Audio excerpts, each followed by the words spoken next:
It's an interesting question because I'm dealing, I think, a lot with the jazz world in Ireland, and trying to deal a lot with the classical world as well. And I think, particularly in Dublin, as far as the jazz scene goes, there is this very specific sound that Dublin jazz scene has that they don't have maybe in other countries. But maybe I don't have as much experience with the classical world, and you guys can probably answer that question better, as to whether there is a specific Dublin sound when it comes to contemporary classical music. Well, I guess because of the nature of the size of the country, it has the great advantage in that we all know each other relatively straightforwardly and speaking, and we can do these things because we can travel and stuff. Whereas in England, it's sort of too big to have the nationwide collective like that, which is a shame, but it's an advantage that we're so small. Peter, your perspective on that, because you're now studying at York, so you're no stranger to those parts. Yes, I have a particular amount of experience of the shared community of new music between Ireland and England, more so than I have of either one. And that's the experience that strikes me, that there isn't so much a sense of, I don't feel like an Irish person coming to a concert. Whether it's in York, where there's a long history of Irish students and an Irish presence, but even when I was thinking further afield, I did a concert in London recently, and we had Natasha Lone perform at it, doing a piece by Linda Buckley. Laura Moody was performing, and her own having only played with the Crash Ensemble. So everyone already knows each other, and the community is that close knit that I don't feel the nationality is really entering the country. No, that's interesting. Yeah. And in terms of the Young Composers Collective, it's been going for a few years now. What would you say is the main benefit of having a collective of composers? In what way does it help you all individually? Well, for me, the YCC has been great because it gets us all talking. To be honest, my favourite thing about it is the arguing over emails. But apart from, I mean, I'm a relatively recent member of the YCC, and I think what's been great about it is getting to hear everyone else's music and it being kind of inspiring in that way. I think it's a difficult thing to deal with because there's so many. I suppose because I'm dealing with lots of different organisations, there's always, you know, like I'd like to work more and help with like the administration and get more things done. But I think everyone is so busy that things kind of tend to go very slowly. And I think recently we have some funding now, and we're able to put on a series of concerts over the next kind of. I think we're starting in September and running a series of 6 to 8 concerts or something, which is great because it means then we can really start programming what we want to play, and of course everyone's style is so different. I think so it means that you get these very varied concerts, which are great. Do you find that you're learning from each other by being together in the company of other composers a lot? Not learning technical things, but learning just how to survive, how to keep going in a new music niche market. It's the support that's so good about the YCC is that, you know, there's 35 or something close to 40, and if you're outside the university department, there's nothing to support you, and it's a solitary act composition. So the more composers you know, the better. I think it's mostly better. Right. There's not a sense of competition that comes in there, that, you know, he's been commissioned by that ensemble, so why have healthy competition? Well, that's an interesting one because I think there isn't enough competition. I think everyone is very nice about everyone's music, and I think if we bitched about it a bit more, probably we'd all get a lot more done and argue about it. Because I always have to draw the analogy between like the cutting contests in like the 40s and 50s and the jazz, you know, and they're throwing cymbals at each other. I think if there was more of that, it'd be great. But the interesting thing about the YCC is like it's the only opportunity really outside of university where you get to talk with composers, because otherwise it's like you've got the gig and you're talking to the musicians, and you don't really get to have those sort of nattering-ons. Yeah. I mean, Peter, I know you have a background in experimental rock. You are an improviser. You play gamelan. You're a bit of a DJ, or, you know, all things that I don't know about as well. Donal, you compose, but you also involve the gospel choir, doing the arrangements and that kind of quite different sort of music. Dylan, you're a competition musicians are, some of them in there very much a sort of modern jazz sort of domain, let's say, but also you compose for string quartet and for more classical based ensemble and so on. I suppose the question I want to ask you all is that do you feel that you're content to keep those different sorts of music making separate and they can all sort of coexist? Or are you ultimately looking to sort of, you know, integrate all of those different sort of types of music into one thing? I don't think I have a conscious effort to fuse or to synthesize. We were talking about this on Playing the Way Over. I had a gospel choir. I directed a gospel choir because this opportunity came up in the west of Ireland, and I took it. And I also sang with a choir, Choir Mayo, and it's a classical choir. And at the very end of the term, I had a concert with the two choirs, and I wrote an arrangement which involved the two choirs. So I guess that's as close as I have to some kind of synthesis, which was actually for a gospel soloist, gospel choir, and classical choir. That was really good. Dylan, do you feel you get pigeonholed as a jazz musician, or has it ever been an issue? Yeah, I mean, I think that the issue here with your question is really that for me it's the performance, because obviously with what I do, I find that it's all about trying to find the right players to play the sort of music I want to play. I seem to be pigeonholed as jazz musician and yet qualified for CMC, which is great. But I think I don't see what I do as jazz. I think it's easier for audiences to associate what I do as jazz than contemporary music.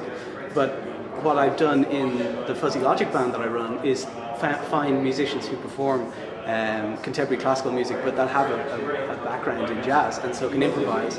And we've been together for 7 years now, and it's come to a point where I know what they're going to do, and there's much more of it's like the idea of an old married couple, that you can end each other's sentences, that sort of thing. The interesting thing about it is, it's when I write for classical musicians, or at least I write a piece that's classically based, say, and I say that because it's maybe for string quartet and there's no improvisation in it, But the fact that it's no improvisation in it might be the only difference between what I write for jazz and what I write for classical music.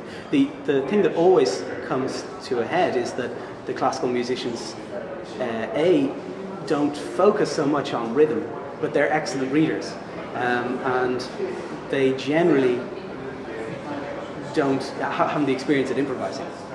And now, obviously, you can work with specific people who have done certain work, and it's great. But I always find when you're dealing with students who are coming straight out, either they've had a lecturer who's been really interested in a certain type of music and they're really good at that. But generally, it always seems to come down to rhythm that's really difficult, because I write very abstractly rhythmic music, I think, but yet it's always got a sense of pulse in there, and or at least generally, and that can be very difficult for a lot of people. The key aspect, what's at the core of my music that I feel, is where all these things overlap, because the most exciting thing for me in new music is when these things are really a part of the composer's language, and it's not just referential or a very obvious kind of postmodern juxtaposition. I get the most out of a really exciting piece of new music, which does fall into the category of new music, the piece that gets into the CMC. But it's it really swings, or it sounds a bit jazzy. There's more influences there, but it's just a flawless overlap, and it's not a composer who clearly comes from one style and tries to do another. So I feel when I'm writing modern music, and if I am drawing on the gamelan or writing for the gamelan, and I have drawn very much on my experience as a DJ and my composition as well. Yeah.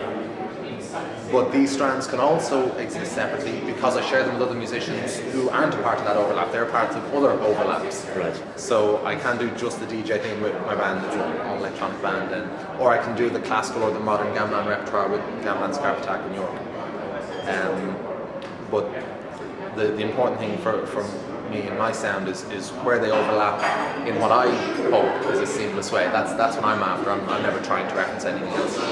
and that's also the music that excites me the most. Because I wanted to ask, to what extent is this whole question about accessibility, like getting the music to the people, so to speak, how much is that important to you when you're actually composing? Is that something you think about the impact of your music once it's out there? I mean, none of you seem like ivory tower type people who lock yourselves away in a room and just simply, talk to your muse for hours on end. So to what extent are you aware of that the impact it's going to have when it's played when you're actually working? I did do an interesting thing just earlier this year, which I don't think I'd done before.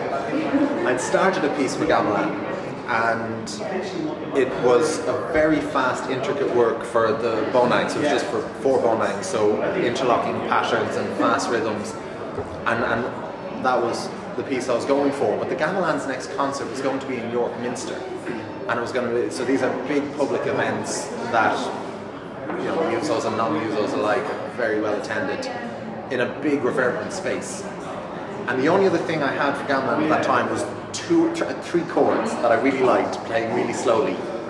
And in the middle of this piece, I said, the concert's in York Minster, I'm going to drop this one for now, and I'm going to take these 3 chords and turn them into a nice long slow piece. Because since I had 3 chords, I said, what do you need with chords? You need a melody. So I figured, nice slow chords, add a voice, that's what this piece is going to be, and that's the piece I should write for the Minster, not the other one. So I actually responded to the audience and the space, and I hadn't done that before, but so it is doable. And now the Gamelan will also be playing in the York Lake Music Festival, which is in a very small space, and it'll be full of new music heads. So the fast, intricate, complex one will be ideal for them. I'll finish it and we'll premiere it then, So it can be a factor. By and large, I would write what I'm going to write, but if there's a specific audience or space to be dealt with, then it can also have an impact. That's a really interesting thing to think about. I like going second; it's better. No, I was going to say that there's a lot of things you can do on stage, or as at a performance that you think are a good idea and tend to then get either shot down by someone or and then you say no. Like I was thinking about I had been I'm studying with John Godfrey at the moment, who is also a huge influence, but forgot to say that earlier. But John's dealing all the time with it's difficult to explain. I suppose he's very much influenced by people like Lamont Young and that sort of stuff. But we were dealing with that in class, and we were talking about putting sine waves together and all this sort of carrying. And so I thought it'd be really interesting to do something like that, where you have a sine wave piece, and as you walk through the space, you hear the different, all that sort of carry on. So I was thinking about, I made one so the idea was they'd come into a Fuzzy Logic gig, and they'd arrive at the theatre with this weird background hum and noisy weirdness, and then they'd walk through the space and they'd hear it in different ways. Now I realise I'm not really selling this sort of music very much, but the idea was like an ear cleaner, you know what I mean? So they'd have like this kind of, but then I played it for a couple of people in the group, and they were like, "You can't do that to people." So that was vetoed. But as far as like actually playing something, I don't think I would ever. I don't think I'd axe something just because I didn't think it fit in. I think if I wasn't into it, because with that group I always play with them. I think if I wasn't enjoying playing it, then I'd probably throw it out. But once people are sitting there, as far as I'm concerned, they're mine. You know what I mean? And they can listen to it, or go, which is cool as well. But I don't know. I think maybe that's a bit harsh, probably. Donal? I don't think I would think very much about an audience. I would try and just write something that's interesting to myself, and hopefully that works. Sometimes.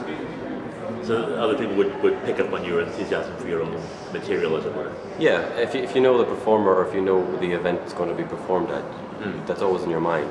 You can't, it's going to be performed at this venue at that date, and you kind of know the audience it will have. But if you're just writing a co-piece that's just for your own sake, it's almost regardless that you have an audience in mind. So I've tried to always have a performance when I'm writing a piece, rather than starting a piece and then just letting it sit there and trying to entice musicians to play it, which is quite a difficult dance to do. So I tried to, from that, actually I guess I've tried to always have a performance out of